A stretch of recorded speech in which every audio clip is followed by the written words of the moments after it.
Welcome to Learn with Lucy. This is the chapter from class 11th physics units and measurements chapter. ठीक है, पहले हम लोग velocity dimension कैसे निकालेंगे. वेलोसिटी का फॉर्मूला क्या है ना, डिस्प्लेसमेंट बाय टाइम. डिस्प्लेसमेंट हम लोग डायमेंशन किसी भी क्वांटिटी का डायमेंशन निकालने के लिए हम लोगों को तीन क्वांटिटी चाहिए. मास के लिए हम लोग एम यूज करेंगे, देन लेंथ के लिए एल यूज करेंगे, देन टाइम के लिए हम लोग टी यूज करेंगे. ठीक है, तो वेलोसिटी का फॉर्मूला है डिस्प्लेसमेंट बाय टाइम. एक ऑब्जेक्ट एक पर्टिकुलर टाइम में कितना डिस्टेंस वो कवर करता है, उससे हम लोग वेलोसिटी निकाल सकते हैं उस ऑब्जेक्ट का. तो velocity is equal to displacement by time, that is L. Displacement जो कि लेंथ का एक क्वांटिटी है, इसीलिए हम लोग इसके लिए हम लोग एल लिख रहे हैं. देन टाइम के लिए हम लोग टी लिख रहे हैं. ठीक है, तो ये क्या हो जाएगा ना, L T to the power T नीचे है, इसीलिए टी टू द पावर -1. ठीक है, तो मास इधर कुछ भी नहीं है, तो m to the power 0, l to the power 1 and t to the power -1.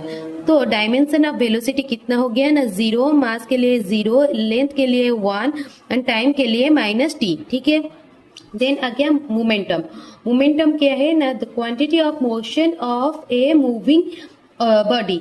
तो एक मूविंग बॉडी का मोशन कितने क्वांटिटी में वो मोशन कर रहा है, मूव कर रहा है, उसको बोलते हैं मोमेंटम.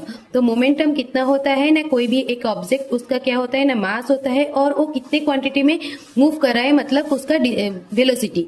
तो मोमेंटम का फॉर्मूला क्या हो गया ना, मास इंटू वेलोसिटी. मास के लिए हम लोग एम लिख लिए, और वेलोसिटी उसका फॉर्मूला क्या है ना, डिस्प्लेसमेंट बाय टाइम. डिस्प्लेसमेंट के लिए डिस्प्लेसमेंट एक लेंथ का क्वांटिटी है, इसीलिए एल लिख लिए, और टाइम के लिए टी लिख लिए. तो ये क्या हो गया ना, m to the power 1, l to the power 1 and t to the power -1. तो मोमेंटम कितना हो गया ना, 1 -1, मास, लेंथ एंड टाइम.